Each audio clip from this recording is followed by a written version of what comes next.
사도행전 11장 1절부터 오늘 18절까지입니다. 사도행전 11장 1절에서부터 18절까지입니다. 11장 1절. 유대에 있는 사도들과 형제들이 이방인들도 하나님의 말씀을 받았다 함을 들었더니 베드로가 예루살렘에 올라갔을 때에 할례자들이 비난하여 이르되 내가 무할례자의 집에 들어가 함께 먹었다 하니 베드로가 그들에게 이 일을 차례로 설명하여 이르되 쭉 내려가서 17절 읽겠습니다. 17절. 그런즉 하나님이 우리가 주 예수 그리스도를 믿을 때에 주신 것과 같은 선물을 그들에게도 주셨으니 내가 누구이기에 하나님을 능히 맡겠느냐 하더라. 그들이 이 말을 듣고 잠잠하여 하나님께 영광을 돌려 이르되 그러면 하나님께서 이방인에게도 생명 얻는 회개를 주셨도다 하니라. 제목은 베드로의 보고입니다. 베드로의 보고입니다. 우리 주보의 예배 요약 대소지 매주 싣고 있는데 참고하시기 바랍니다. 1절에서 3절까지는 이 할례자들이 베드로를 비난한 그러한 말씀이 여기 1절에서 3절까지 기록이 되어 있습니다. 특별히 1절에 보면 유대에 있는 사도들과 형제들이 이방인들도 하나님의 말씀을 받았다 함을 들었더니 그랬습니다. 그래서 우리가 앞에 10장에서 이미 살펴본 것처럼 이 베드로를 통하여 이방인인 고넬료의 가정에 하나님의 말씀 복음이 전파가 되었고, 그리고 그 소식이 지금 유대에 있는 그러한 사도들과 형제들에게까지 들려왔습니다. 그런데 이 베드로가 행한 그러한 일에 대한 소문이 이 유대에 있는 사람들에게 좋게만 들리지 않았어요.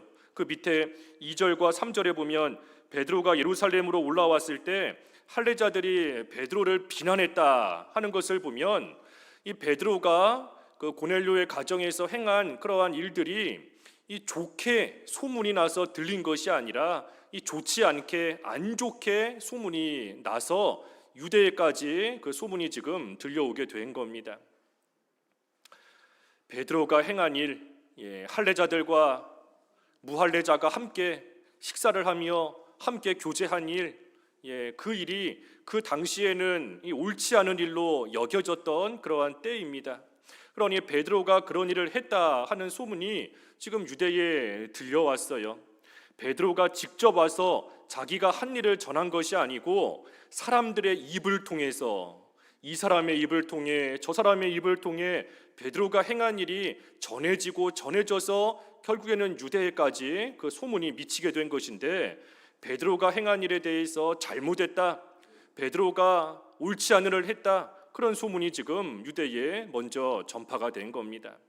그러니 베드로 입장에서는 자기가 행한 그 일에 대해서 좋지 않은 소문이 지금 예루살렘에 퍼져 있는 것을 이 베드로도 알고 있습니다. 하지만 그럼에도 여기 2절에 보면 베드로가 예루살렘에 올라갔을 때 할례자들이 비난하여 이르되 내가 무할례자의 집에 들어가 함께 먹었다 하니, 그러니 이 베드로가 자기에 대한 소문에 신경만 썼다면은 이 예루살렘으로 올라갈 수 없었을 겁니다. 사람들이 자기를 놓고 수군거리고 자기를 비난하고 안 좋게 지금 험담하고 있는데 베드로가 그런 소문에만 마음을 쓰고 신경을 빼앗겼다면 이 예루살렘으로 다시 올라가지 못했을 거예요. 하지만 베드로 입장에서는 지금 하나님의 지시를 따라 고넬료에게 갔던 것이고 하나님의 인도를 따라 그 가이사랴에 가서 예수님의 복음을 전했던 겁니다. 그러니 베드로 입장에서는 사람들이 이렇다 저렇다 잘 몰라서 비난하고 험담할지라도 정작 베드로는 하나님 앞에서 당당한 겁니다. 왜? 하나님의 지시를 따라갔기 때문에, 하나님이 시키시는 대로 행했기 때문에 사람들 앞에서나 하나님 앞에서나 베드로는 지금 당당할 수 있는 거예요. 그러니 비록 자신에 대한 좋지 않은 소문이 퍼져나갔다 할지라도 베드로는 하나님 편에 서 있기 때문에 사람을 두려워하지 않고 예루살렘으로 올라간 겁니다. 그 시편 118편 6절 읽어주십시오. 우리가 여러 번 상고해본 말씀이지만 시편 118편 6절. 시편 118편 6절. 여호와는 내 편이시라. 내가 두려워하지 아니하리니 사람이 내게 어찌할까. 여호와는 내 편이시라. 내가 두려워하지 아니하리니 사람이 내게 어찌할까 그랬습니다. 하나님이 시키시는 대로만 따라간 베드로, 하나님께서 하라고 한 대로, 가라고 한 대로, 말하라고 한 대로 그대로 순종한 베드로, 하나님 편에 서 있으니 비록 사람들이 비난한다 할지라도 그 사람들이 나에게 무슨 일을 행하겠는가? 그 사람들이 내게 어찌하겠는가? 하나님이 내 편이시니 나는 두려울 것이 없다 하는 이러한 믿음으로 예루살렘에 올라간 겁니다. 우리도 사람으로 인하여서 여러 어려움을 겪고 문제를 당할 때가 있습니다. 그때 우리가 이 시편 118편 6절의 말씀이 좀 생각이 나야 돼요. 우리 한 목소리로 한번 같이 읽어볼까요? 118편 6절 시작. 여호와는 내 편이시나 내가 두려워하지 아니하리니 사람이 내게 어찌할까. 하나님 편에 서 계시나요? 하나님 편에 서 계시나요? 우리가 사람과의 문제가 있을 때 이 말씀이 떠올라야 된다는 거예요. 하나님이 내 편이시라. 하나님이 내 편이신데 잘 모르는 사람들이, 오해하는 사람들이, 비난하는 사람이 설령 있다라고 할지라도 그 사람이 내게 무슨 일을 행할 수 있겠는가? 중요한 것은 여호와는 내 편이라. 여호와 하나님이 내 편이시라. 그러니 나도 하나님 편에 서 있어야 되는 겁니다. 우리가 사람과의 문제가 생길 때 제일 먼저 점검해 봐야 될 것이 무엇인가? 내가 지금 하나님 편에 서 있는가? 내가 하나님 편에 서 있는가? 아니면 나를 비난하는 상대방이 하나님 편에 서 있는가? 누구든지 하나님 편에 서 있는 자가 이기는 겁니다. 하나님 편에 서는 자가 이기는 거예요. 그러니 항상 사람과의 마찰이 생기고 사람과의 갈등이 생기고 문제가 생겼을 때 제일 먼저 점검해 봐야 될 것은 내가 과연 하나님 편에 서 있는가? 그래서 하나님이 내 편이신가 하는 것을 봐야 되는 겁니다. 그리고 내가 하나님 편에 서 있다면 두려워할 것이 없어요.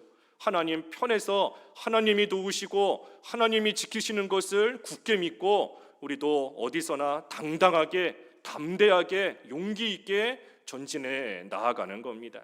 그래서 하나님 편에 서는 자가 이기는 겁니다. 승리가 뭔가, 이기는 게 뭔가, 다른 사람을 꺾어서 눌러야 이기는 것이 아니라 하나님 편에 서는 것이 이기는 겁니다. 그래서 하나님이 내 편이시다. 사람이 내게 무엇을 하겠는가? 내가 두려워할 것이 없다 하는 그러한 믿음으로 또 마음으로 지금 베드로도 예루살렘을 향하여 올라온 겁니다. 그래서 예루살렘으로 올라왔는데 역시나 베드로에 대한 소문을 들은 할례자들은 이 베드로를 비난하고 있어요. 3절에 보면 이르되 내가 무할례자의 집에 들어가 함께 먹었다 하니. 그래서 이 당시에는 이 무할례자와 함께 먹고 마시며 교제하는 것이 이 금기시 되어 있던 그러한 때인데 할례받은 베드로가 무할례자와 함께 먹고 마시고 교제했다 하니 그러니 지금 할례자들이 이러한 베드로를 비난하고 있는 겁니다. 이거는 이 할례자들이 잘못한 겁니다. 할례받은 사람들이 잘못한 일이에요. 베드로가 한 일에 대해서 전후 사정을 알아보지도 않고 또 하나님께서 어떻게 무슨 일을 행하시고 하나님이 어떤 일을 이루셨는가 하는 것을 이 할례자들이 자세히 살펴보지도 않고 그저 눈에 보이는 일부분을 가지고 귀에 들리는 그 조그마한 몇 가지 일을 가지고 자기들 마음대로 판단해서 베드로가 지금 잘못했다 하고 비난하고 있으니 이것은 이 할례자들이 잘못한 겁니다. 다른 사람 눈에 보이는 몇 가지를 가지고 우리가 사람을 쉽게 판단해서는 안 됩니다. 그 사람이 무슨 생각을 가지고 있고 어떤 마음가짐에서 그런 행동을 하고 그런 말을 하는지 우리가 다 알 수가 없어요. 그 사람 마음속에 뭐가 있는지 알 수가 없는 겁니다. 그런데 그저 눈에 보이는 몇 가지, 귀에 들리는 몇 가지, 그것만 가지고 우리가 다른 사람을 섣부르게 판단하고, 그래서 판단할 뿐 아니라 또 비난하고 나아가는 거 하나님 앞에 합당하지 않은 겁니다. 우리가 다른 사람에 대해 잘 모른다라고 한다면, 정 궁금하면 직접 물어보는 게 제일 좋은 겁니다. 왜 그런 말을 했는지, 왜 그런 행동을 했는지 이해가지 않으면 직접 물어봐서 확실히 알아가는 것이 좋은 거고, 물어보지 않겠다 한다면 하나님의 주권에 맡기고 하나님의 뜻에 맡기고, 그리고 내 믿음 지키는 일, 그저 그 일 힘써서 해나가면 되는 겁니다. 다른 사람 판단하면 다른 사람을 판단하는 그 판단으로 내가 하나님 앞에 판단을 받는 줄 알아야 돼요. 하나님께서 다른 사람 판단하는 그대로 우리를 심판하시고 판단하신다 그랬는데, 우리는 다른 사람을 판단하며 비난할 그러한 위치에 있는 자들이 아닌 겁니다. 심판자는 한 분이시다. 입법자는 한 분이시다. 내가 누구이기에 다른 사람을 판단하느냐? 그 야고보서에 그랬는데, 우리는 그저 다른 사람 눈에 보이는 거 가지고 우리가 섣부르게 판단해서는 안 되는 겁니다. 그래서 참 저 사람은 저렇다 이렇다 하고 판단해서도 안 되는 거지만, 또 한편으로는 눈에 보이는 것을 가지고 저 사람은 나를 싫어하는 것 같다, 저 사람은 나를 미워하는 것 같다, 그것도 남을 판단하는 겁니다. 그 사람이 겉모습은 조금 냉랭해 보일지 몰라도 그 속마음은 전혀 나를 미워하거나 싫어하는 생각이 없는데, 그저 내가 보이는 것만 가지고 저 사람은 나 싫어하는 것 같다, 저 사람은 나 미워하는 것 같다 해서 혼자 판단하고 나아가는 거, 그것도 남을 판단하는 겁니다. 그래서 우리는 어찌됐든 다른 사람 판단해서는 안 돼요. 다른 사람 눈에 보이는 것은 그저 티에 불과한 겁니다. 티. 그 사람 속에 뭐가 있는지 몰라요. 하지만 내 속에 뭐가 있는지는 내가 알고 있는 겁니다. 내가 알아요. 다른 사람에게 보이는 것은 그저 티만 보일지 몰라도 내 속에 들보가 있다는 거 남들은 몰라도 내가 아는 겁니다. 내가. 오전의 말씀 통해서도 본 것처럼 내 발이 더럽고 시커멓고 냄새가 나는지 남들은 양말로 꽁꽁 숨겨놨기 때문에 몰라요. 신발을 신고 있으니 모르는 겁니다. 하지만 나는 알아요. 나는 내가 얼마나 오랫동안 내 발을 안 씻었는가, 내 발이 지금 얼마나 더러운가, 내가 뭘 밟으면서 여기까지 왔는가, 나는 아는 겁니다. 그래서 우리가 다른 사람 눈에 보이는 티만 가지고 판단해서는 안 되고, 그저 내 속에 있는 들보, 내 속에 있는 들보, 내 속에 숨겨져 있는 죄, 내 속에 꽁꽁 숨겨둔, 감추어둔, 애써 외면하며 지금까지 온 그런 내 속에 있는 더러운 것들, 그거 캐내는 일, 그 일 우리가 잘 해나가면 족한 겁니다. 그래서 지금 이 할례자들도 베드로가 행한 일 다 알지도 못하면서 그저 귀로 들은 그 소문, 그 일부분을 가지고 지금 베드로를 비난하였습니다. 그러니 4절부터 보면 이 베드로가 그들에게 이 일을 차례로 설명하였다. 그래서 그 있었던 일을 설명하는 것이 여기 5절부터 쭉 16절까지의 내용입니다. 우리가 이 5절부터 16절까지의 내용은 그 앞에 사도행전 10장을 통해서 이미 우리가 자세히 살펴본 바 있는 그러한 내용이에요. 그래서 이 시간 중복적으로 다시 증거하지는 않겠습니다. 한번 쭉 읽어가면서 다시 한번 그저 살펴보면 5절에서 10절까지는 베드로가 기도하고 있을 때에 하나님의 계시를 받았던 거, 베드로가 기도하는 중에 하나님이 계시해 주신 그 일들을 지금 다시 이 사람들에게 쭉 설명하는 겁니다. 쭉 읽어가기만 하면은 5절에 이르되 내가 요바시에서 기도할 때에 황홀한 중에 환상을 보니 큰 보자기 같은 그릇이 내 귀에 매어 하늘로부터 내리어 내 앞에까지 드리워지거늘 이것을 주목하여 보니 땅에 네 발 가진 것과 들짐승과 기는 것과 공중에 나는 것들이 보이더라. 또 들으니 소리 있어 내게 이르되 베드로야 일어나 잡아먹으라 하거늘 내가 이르되 주님 그럴 수 없나이다. 속되거나 깨끗하지 아니한 것은 결코 내 입에 들어간 일이 없나이다 하니 또 하늘로부터 두 번째 소리 있어 내게 이르되 하나님이 깨끗하게 하신 것을 내가 속되다고 하지 말라 하더라. 이런 일이 3번 있은 후에 모든 것이 다시 하늘로 끌려 올라가더라.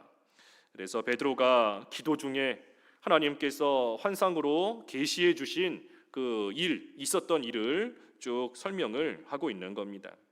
그리고 나서 11절에서 14절까지는 그때 마침 이 고넬료가 보낸 사람들이 베드로의 집 앞에 딱 와서 서 있었고, 그래서 베드로는 성령의 지시를 따라 그들을 따라 함께 가이사랴로 갔다. 그리고 고넬료를 만나서 고넬료가 왜 베드로를 초청했는지 그 경위를 또한 들었다 하는 것을 또 설명하고 있는 겁니다. 11절 마침 3사람이 내가 유숙한 집 앞에 서 있으니 가이사랴에서 내게로 보낸 사람이라. 성령이 내게 명하사 아무 의심 말고 함께 가라 하심에 이 6 형제도 나와 함께 가서 그 사람의 집에 들어가니 그가 우리에게 말하기를 천사가 내 집에 서서 말하되 내가 사람을 요바에 보내어 베드로라 하는 시몬을 청하라. 그가 너와 내 온 집이 구원받을 말씀을 내게 이르리라 함을 보았다 하거늘. 그래서 고넬료를 만나서 고넬료가 베드로를 청한 이유를 또 들었던 그 일을 설명을 하였습니다. 그러고 나서 마지막 3번째는 15절과 16절에 그들에게 말을 할 때에 성령께서 내려오셨다. 성령이 임하셨다. 15절 내가 말을 시작할 때에 성령이 그들에게 임하시기를 처음 우리에게 하신 것과 같이 하는지라. 내가 주의 말씀에 요한은 물로 세례를 베풀었으나 너희는 성령으로 세례를 받으리라 하신 것이 생각났노라. 그래서 베드로가 그 고넬료를 만나서 행한 일, 또 그동안 있었던 그러한 일들을 쭉 설명을 한 겁니다. 이 내용은 조금 전에 언급한 것처럼 우리가 이미 10장에서 자세히 살펴보았기 때문에 이 시간 다시 보지는 않겠습니다. 그래서 있었던 일을 쭉 설명해 주었어요. 그리고 나서 이제 17절과 18절에 베드로의 이 말을 들은 사람들이 하나님께 영광을 돌립니다. 17절 읽어 주십시오. 17절. 17절 그런즉 하나님이 우리가 주 예수 그리스도를 믿을 때에 주신 것과 같은 선물을 그들에게도 주셨으니 내가 누구이기에 하나님을 능히 맡겠느냐 하더라. 하나님이 우리가 주 예수 그리스도를 믿을 때에 주신 것과 같은 선물을 그들에게도 주셨다. 하나님이 선물을 주셨다는 겁니다. 선물. 성령을 주신 것도 하나님이 거저 주신 선물이고, 구원의 은혜를 베풀어 주신 것도 하나님이 거저 주신 선물인 겁니다. 하나님이 선물을 주셔야지만 우리는 받을 수 있는 겁니다. 선물이라는 것은 값없이 거저 주는 거잖아요. 거저. 하나님께서 구원의 은혜를 우리에게 거저 베풀어 주시고, 성령께서 우리 안에 거하시는데 우리가 하나님께 돈을 냈기 때문에, 뭔가 노력했기 때문에 성령이 우리 안에 오신 것이 아니라 하나님이 주신 선물이므로 우리 안에 믿을 때에 거저 들어오셔서 우리와 함께하고 계시니 이것이 하나님의 선물인 겁니다. 하나님의 선물을 받으셨나요? 선물 받으셨어요? 우리가 누가 나에게 선물해 주면 선물 받을 때 마음이 좀 어떠신가요? 좋기도 하고 또 감사하기도 하고 그런 겁니다. 하나님께 선물을 받았는데 좀 감사하시나요? 하나님이 우리에게 거저 주셨잖아요. 거저. 사람이 누가 나에게 선물 조그만한 거 하나만 줘도 감사한 겁니다. 아까 점심시간 때 그 주일학교 애들이 그 요만한 젤리, 제가 지나가는데 요만한 손톱보다 작아요. 요만한 젤리 자기가 먹을 건데 그 세 개를 딱 세 개를 저한테 주더라고요. 그 조그만한 젤리 받는데도 고맙지요. 고마운 거예요. 자기가 먹을 건데 안 먹고 이걸 날 주는구나. 참 고마운 생각이 드는 겁니다. 우리가 하나님께 왜 감사하지 못하는가?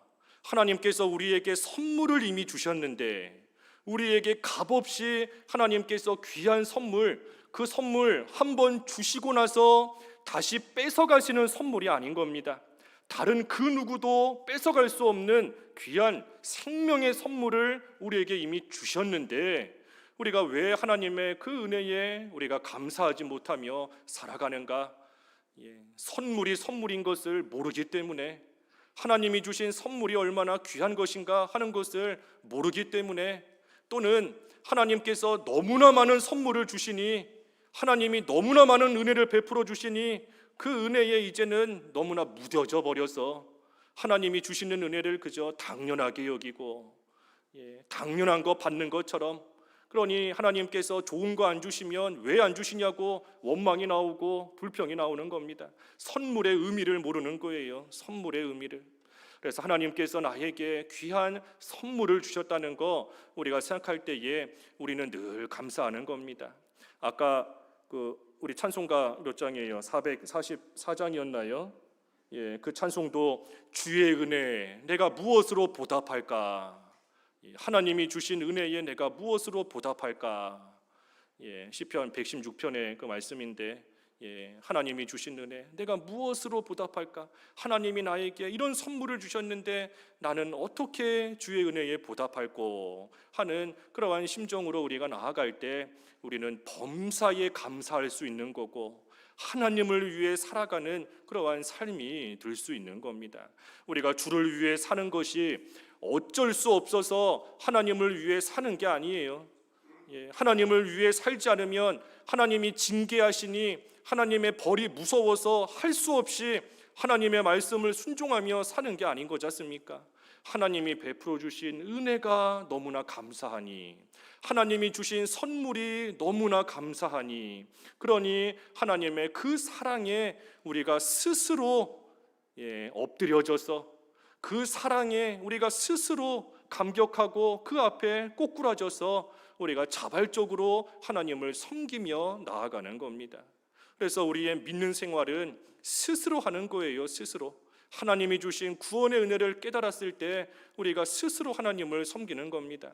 그 시편 우리 새벽에도 보았지만 51편 시편 51편 12절 읽어봐 주시죠. 여기 화면에는 안 나옵니다. 시편 51편 12절 주의 구원의 즐거움을 내게 회복시켜 주시고 자원하는 심령을 주사 나를 붙드소서. 이 다윗이 하나님 앞에 죄 짓고 났을 때에 하나님께 회개하면서 하나님께 간구하는 겁니다. 구원의 즐거움 회복시켜 주시라. 구원의 즐거움을 내게 회복시켜 주시옵소서. 하나님께서 내게 주신 구원의 즐거움, 그 즐거움 가운데 내가 살아갈 때에 아무리 달콤한 세상 유혹이 온다 할지라도 그 세상의 즐거움이 하나님이 주신 구원의 즐거움에 비할 바가 못 되는 겁니다. 그러니 더 큰 즐거움이 구원의 즐거움이니 죄로 인한 육신의 즐거움, 유혹이 아무리 온다 할지라도 그 죄 가운데 빠지지 않을 수 있는 겁니다. 구원의 즐거움보다 더 큰 즐거움과 기쁨이 없기 때문인 거예요. 하지만 구원의 즐거움을 잃어버리고 나면 세상의 즐거움, 죄 짓는 것에 대한 즐거움, 세상에 빠져 사는 즐거움, 그것이 너무나 좋으니 그러니 하나님을 등 뒤로 던지고 세상에 빠져 살게 되는 겁니다. 그래서 다윗이 회개하는 가운데에 내게 구원의 즐거움을 회복시켜 주시옵소서. 자원하는 심령을 내게 허락하셔서 내가 스스로 자원하는 마음으로 그 구원의 즐거움과 감사 속에 하나님을 자원하여 섬길 수 있는 그러한 자로 다시금 나를 회복시켜 달라 하는 것이 이 다윗의 간구인 겁니다. 그러니 우리도 죄의 유혹이 올 때마다 죄의 유혹이 왜 오는가? 그 죄가 달콤하기 때문인 겁니다. 죄 지으면 고통스럽고 아픈데 그런데도 죄 짓는 사람이 어디 있겠어요? 죄 지으면 당장은 너무나 재미있기 때문에, 죄 짓는 게 너무나 즐겁기 때문에, 쾌락이 있기 때문에, 그렇기 때문에 나중 일은 생각하지 않고 당장 눈앞에 보이는 죄 지으며 나아가는 겁니다. 하지만 그 즐거움보다 구원의 즐거움이 더 큰 사람은 죄 안 짓게 되어 있는 겁니다. 육신의 쾌락보다 구원의 즐거움이 더 즐겁고 기쁘고 감사한 사람은 어떤 죄의 유혹에 와도 빠지지 않는다는 거예요. 그래서 우리도 구원의 즐거움을 하나님께서 늘 우리에게 회복시켜 주시기를, 그 구원의 즐거움을 회복시켜 주신다. 다시 말하면 하나님께서 이미 구원의 즐거움을 우리에게 주셨다는 겁니다. 회복이라는 것은 옛날로 돌아가는 게 회복이잖아요. 하나님께서 이미 우리에게 구원의 즐거움을 주셨는데 그것을 내가 잃어버렸으니 다시 그 즐거움의 세계로 나를 되돌려 놔 주시라, 회복시켜 달라 하는 거지 않습니까? 그러니 하나님께서 이미 우리에게 구원의 즐거움을 선물로 주신 줄 알아야 됩니다. 이미 우리에게 선물로 하나님께서 주셨어요. 하지만 내가 그 선물을 선물로 여기지 못하고, 그 즐거움을 즐거움으로 여기지 못하고, 그 기쁨을 기쁨으로 여기지 못하고 자꾸만 다른 데서 기쁨을 찾으려고 하고 하나님을 멀리 떠나가니, 그러니 우리가 죄 짓는 가운데 쉽게 넘어가는 겁니다. 그래서 하나님께서 나에게 이미 선물을 주신 줄을 알고 우리가 그 선물로 인한 즐거움 가운데 늘 살아갈 수 있도록, 그리고 그 즐거움을 잃어버렸다면 다시 그 구원의 즐거움을 하나님께서 회복시켜 주시기를 바라며, 하나님께서 이미 우리에게 주신 선물로 인하여 우리는 감사하며 기뻐하며 살아갈 수 있는 겁니다. 그래서 하나님께서 우리에게 이미 선물을 주신 거예요. 그런데 그 선물을 여기 17절 다시 보면 우리에게 주신 것 같이 이제는 이방인들에게도 그 선물을 주셨다 하는 겁니다. 그러니 하나님께서 행하시는 이러한 일을 누가 막을 수 있겠는가? 내가 누구이기에 하나님을 능히 막겠느냐 하더라 그랬습니다. 그러니 하나님이 하시는 일을 어찌 사람이 막을 수 있고 어찌 사람이 그 일을 거역할 수 있겠는가 하는 거예요. 하나님이 하시는 일 막을 수 없는 겁니다. 그 댐에서 막 물이 쏟아져 나오는데 사람이 그 앞에 서서 그 물을 막아보겠다 한들 막을 수가 없어요. 못 막는 겁니다. 코끼리가 걸어가는데 개미 수십 마리가 코끼리 걸어가지 못하게 막아보겠다, 아무리 코끼리 다리를 붙잡고 늘어진다 한들 코끼리가 가는 길 막을 수 없는 겁니다. 하나님께서 하시는 일 우리 사람이 막을 수가 없어요. 그러니 우리의 삶이 순적해지는 그러한 비결이 뭔가? 하나님의 인도를 따라가는 겁니다. 하나님의 인도를 잘 따라가는 것, 그것이 순적한 삶이 되는 것이고 또한 그것이 승리하는 거예요. 우리 오늘 승리하는 비결 지금 두 가지 배운 겁니다. 승리하는 길이 뭔가? 첫째는 누구 편에 서야 된다 그랬지요? 하나님 편에. 하나님 편에 서는 게 승리예요. 세상에서 출세하고 성공하고 다른 사람 꺾는다고 해서 승리한 것이 아니라 하나님 편에 서는 자가 승리하는 겁니다. 하나님 편에. 그리고 또 한 가지 승리하는 비결이 뭔가? 하나님의 인도하심을 따라가는 거. 하나님이 인도하시는 대로, 이끄시는 대로 그대로 따라가는 거, 그것이 승리하는 길인 겁니다. 아브라함, 하나님께서 창세기 12장에 보면 아브라함에게 말씀하세요. 내가 큰 민족이 될 것이다, 큰 백성이 될 것이다. 아브라함 참 육신적으로는 가진 것도 없고, 또 아브라함 어찌 보면 믿음도 약해질 때가 많은 그러한 사람입니다. 애굽에 갔을 때 자기 아내 뺏길까 봐 자기 아내를 가리켜 내 누이다 하고 거짓말하고 나갈 정도로 또 믿음이 온전했던 사람도 아니에요. 하지만 하나님께서는 그런 아브라함을 큰 민족이라 하고 불러주신 겁니다. 큰 백성이라 하고 불러주신 거예요. 아브라함이 어찌 연약하고 보잘것이 없는 아브라함이 큰 민족이 되었는가? 하나님의 지시를 따라갔기 때문에. 하나님께서 본토와 친척과 아비집을 떠나라 하실 때에 그대로 순종하고 하나님이 인도하시는 그대로 믿음으로 따라갔기 때문에 아브라함 자신은 보잘것이 없는 사람일지 몰라도 하나님의 인도를 따라간 아브라함, 큰 민족, 큰 백성이라 일컬음을 받는 그러한 자가 된 겁니다. 그래서 우리도 하나님이 하시는 일을 사람이 어찌 막을 수 있겠어요? 막을 수 없는 것인데 하나님이 이끄시는 그대로 우리가 믿음을 가지고 따라가는 것, 그것이 승리하는 길인 줄 알고 우리가 하나님의 지시를 잘 따라가는 겁니다. 여기 하나님의 일, 사람이 막을 수 없다.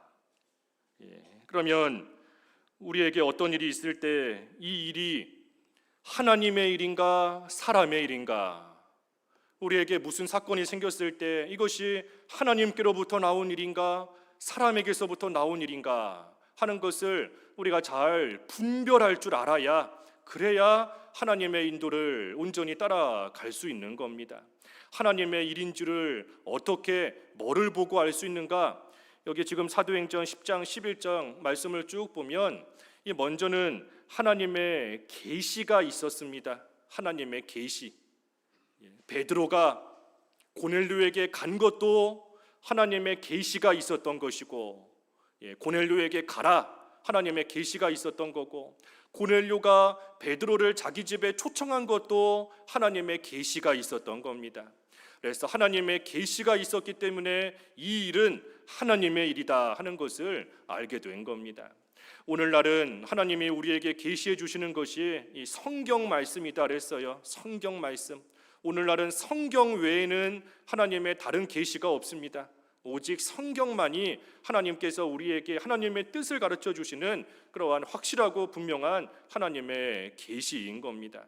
그러니 우리가 하나님의 말씀을 가지고 기도할 때 처음에는 이 말씀이 나랑 무슨 상관인가, 내가 지금 처해 있는 상황과 이 말씀이 무슨 관련이 있는가 하는 생각이 들 때가 있지만, 하나님의 말씀은 살아있고 운동력이 있다 그랬으니 하나님의 말씀이 살아있는 겁니다.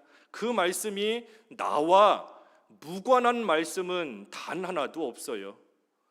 성경 말씀 중에 나와 상관이 없는 그런 말씀은 단 하나도 없는 겁니다. 왜? 하나님의 말씀이 살아있기 때문이고, 그리고 운동력이 있기 때문에 내가 이런 상황에 있든 저런 상황에 있든 하나님의 말씀은 항상 나에게 살아서 역사하는 겁니다. 단지 우리가 그 말씀이 무슨 뜻인지를 잘 모르고 그 말씀을 내가 붙들고 어떻게 살아야 되는지를 깨닫지를 못했기 때문에 나와는 상관이 없는 것 같아 보이는 말씀이지, 하나님의 말씀이 항상 우리와 관련이 있는 거예요. 그래서 하나님 말씀을 붙들고 기도할 때에 샛별이 떠오르는 것 같이 그 속에서, 처음에는 나와 상관이 없는 것 같아 보이는 말씀이었는데 그 속에서 내가 가야 될 길이 보이고 내가 행해야 될 일이 그 속에서 깨달아지는 겁니다. 그래서 하나님의 말씀, 계시를 통하여 이 일이 하나님의 일이구나 하는 것을 우리는 알 수 있는 겁니다. 그리고 그때 보조적인 주가 아니라 보조적인 역할을 하는 것이 우리에게 일어나는 여러 가지 환경입니다. 우리에게 일어나는 여러 가지 환경을 우리가 볼 때에도 하나님의 뜻을 어느 정도는 알 수가 있어요. 하지만 환경, 그것만 보고, 나에게 일어나는 사건을 보고 지금 이런 일이 일어난 걸 보니 하나님의 뜻이 이건가 보다, 우리가 역시 섣부르게 판단해서는 안 되는 겁니다. 환경을 통해 하나님이 역사하실 때도 있지만 그것은 엄밀히 말하면 성경대로 하나님께서 이루어 가시는 그러한 과정인 겁니다. 성경대로 지금 이루어가고 계시는 그러한 시간, 그러한 과정인 거예요. 그러니 어떤 일이 생겼다라고 할 때에 그것만 보고 하나님의 뜻인가 보다, 하나님의 뜻이 아닌가 보다 우리가 판단해서는 안 되는 겁니다. 여러 번 예를 들었지만 요나가 하나님께서 니느웨로 가라 했지만 어디로 도망갔지요? 다시스로 도망가는 겁니다. 그때 항구에 딱 내려갔더니 마침 배가 딱 기다리고 있었다 그랬잖아요. 배도 마침 딱 기다리고 있고, 주머니를 보니 배삭도, 배값도 내 주머니에 딱 맞춰서 준비되어 있고, 또 배 안에 보니 내가 탈 자리도 딱 준비되어 있고 모든 것이 그냥 척척 맞아 떨어져 나가는 겁니다. 그러니 이걸 보니 이렇게 순적하게 일이 잘 풀리는 거 보니 이게 하나님의 뜻인가 보다, 다시스로 가는 것이 하나님의 뜻인가 보다 하고 다시스로 가면 안 되는 겁니다. 아무리 환경이 척척척 이루어진다라고 할지라도 그 요나서 그게 3절의 말씀인데 3절의 말씀인데 하나님께서는 그 환경을 주시기 전에 요나에게 그 바로 앞에 2절 말씀에 보면 니느웨로 가라 하고 분명히 먼저 말씀하신 겁니다. 하나님의 말씀이 먼저인 거예요. 니느웨로 가라 말씀하셨으니 그 이후에 일어나는 모든 환경이 다시스로 가는 문이 활짝 열리는 것 같아 보일지라도 하나님의 말씀을 따라 니느웨로 갔어야 되는 겁니다. 환경 보고 다시스로 가면 안 되는 거예요. 그 결과가 어떠한지는 우리가 잘 알고 있지 않습니까? 물고기 뱃속에 들어가고 많은 고난을 겪고 나서 결국은 니느웨로 가게 되는 거잖아요. 그래서 우리가 환경을 보고 하나님의 뜻을 어느 정도 알 수도 있지만 하지만 하나님의 말씀이 먼저인 겁니다. 하나님의 말씀대로 하나님께서 여러 환경을 주장해 나가실 때 우리는 그 환경을 보면서 하나님의 말씀대로 이루어 가시는구나, 하나님의 성경대로 하나님이 이루어 가시는구나 하는 확신을 가지고 더 담대하게 나아갈 뿐인 겁니다. 그래서 환경은 앞에서 언급한 것처럼 보조적인 거예요. 보조적인 거. 주된 것은 하나님의 말씀, 성경 말씀인 겁니다. 그래서 지금 여기 본문에서도 그렇고 10장에서도 이미 보았지만 베드로에게 하나님께서 계시해 주셨고 고넬료에게 가라 계시해 주셨고 그리고 그때 마침 딱 그때 마침 고넬료의 사람들이 베드로의 집 앞에 딱 찾아온 그러한 또 사건을 보고 베드로는 이것이 하나님의 일이다 하는 것을 알고 이 고넬료의 집으로 갔던 겁니다. 그래서 마지막 18절에 보면 그들이 이 말을 듣고 잠잠하여 하나님께 영광을 돌려 이르되 그러면 하나님께서 이방인에게도 생명 얻는 회개를 주셨도다 하니라. 그래서 이 베드로의 말을 듣고 있는 이 사람들도 나름 믿음이 있는 겁니다. 믿음이 있는 거예요. 뭘 보면 알 수 있는가? 베드로의 말을 듣고 잠잠하였다 그랬습니다. 잠잠하였다. 처음에는 베드로의 소문을 듣고 베드로를 비난하고 험담했던 사람들이 이제는 베드로의 말을 직접 듣고 나서는 잠잠히 있는 겁니다. 잠잠히. 자기들의 자존심이나 자기가 전에 했던 말이나 또 자기들의 명예나 그런 걸 생각하면 계속해서 베드로를 반대하고 나아갔겠지만 지금 베드로의 말을 듣고 나서는 그 말이 옳다, 하나님이 행하셨구나 하는 것을 알고 잠잠히 있는 겁니다. 그리고서는 하나님께 영광을 돌렸다 그랬어요. 하나님께 영광을 돌렸다. 하나님이 하신 일인 줄을 알고 베드로를 높인 것도 아니고 고넬료를 대단하게 생각한 것도 아니고 그 일을 행하신 하나님께 영광을 돌린 겁니다. 하나님께서 우리와 같이 이방인들에게도 구원을 베풀어 주셨구나. 그래서 그 일을 생각할 때에 자비로우신 하나님께 영광을 돌린 겁니다. 오늘날 우리도 마찬가지예요. 우리가 다 이방인이잖아요. 우리 가운데 이스라엘 사람 한 사람도 없습니다. 그리고 따지고 보면 다 우리가 이방인인 것인데 그런 우리에게 하나님께서 자비를 베풀어 주셔서 우리에게 구원의 은혜를 선물로 주셨으니 그러니 구원을 받은 우리도 마땅히 할 일은 하나님의 영광을 나타내는 겁니다. 하나님께 영광을 돌리는 삶을 사는 것, 그것이 구원받은 우리가 마땅히 해야 될 그러한 일인 거예요. 그래서 그것이 오늘날 우리가 지금도 이 자리에 이렇게 모여서 예배하는 그러한 이유인 것이고 우리가 하나님을 섬기는 그러한 이유가 뭔가 하나님께서 우리를 구원해 주신 그 은혜가 감사해서 하나님께 영광을 돌리는 그러한 삶을 우리는 살아가는 겁니다. 그래서 오늘 베드로의 이 보고에 대해서 이 말씀을 좀 살펴보았습니다. 베드로는 하나님 편에 서 있기 때문에 사람들이 뭐라 하든 용기 있고 담대하게 예루살렘을 향하여 올라갔습니다. 그리고 그곳에서 비록 베드로를 우회하고 비난하고 있는 자들이 있었지만 그들에게 하나님이 행하신 일을 자세하게 설명해 줌으로써 오해했던 자들이 오해를 풀고 이제는 믿음을 쓸 수 있게끔 만들어 준 거예요. 그래서 베드로의 보고를 통해 베드로 자신도 믿음을 쓰고 다른 사람도 믿음을 쓸 수 있게끔 만들어주는 그러한 역사가 있었던 것인데 우리도 늘 믿음을 쓰며 나아가야 됩니다. 오늘 승리하는 거 두 가지 뭐였지요? 누구 편에 서야 된다? 하나님 편에 서야 된다. 그리고 누구의 인도를 따라간다고요? 하나님의 인도를 잘 따라갈 때에 그때에 승리하는 역사가 있는 줄 알고 우리 자신이 믿음에 바로 서고 다른 사람도 믿음에 굳건히 세우는 그러한 귀한 믿음의 생활 우리가 잘 해나가야 되겠습니다. 말씀 생각하시면서 잠깐 기도하시지요.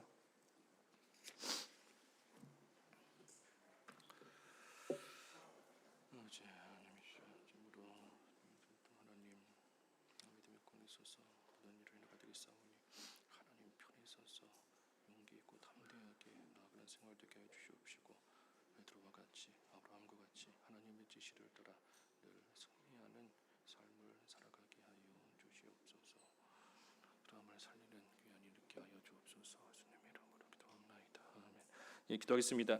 하나님 아버지, 베드로가 예루살렘에 올라와 그동안 하나님이 행하신 일을 보고하였을 때 참으로 처음에는 오해하고 비난했던 자들도 이제는 잠잠히 하나님께 영광을 돌리며 믿음을 쓰게 되었다 하였습니다. 하나님, 저희도 저희들의 언행 심사가 다른 사람으로 하여금 믿음을 쓰는 길로 인도하는 생활이 되게 하여 주시옵시고 무엇보다 저희 자신이 항상 믿음을 쓰며 나아가는 생활과 삶이 되어야 되겠사오니 항상 하나님 편에 서게 하여 주시옵시고 하나님의 인도하심을 잘 따라 나아감으로써 베드로와 같이 아브라함과 같이 언제나 승리하는 저희들의 삶이 될 수 있도록 인도해 주시옵소서. 예수님의 이름으로 기도하옵나이다. 아멘.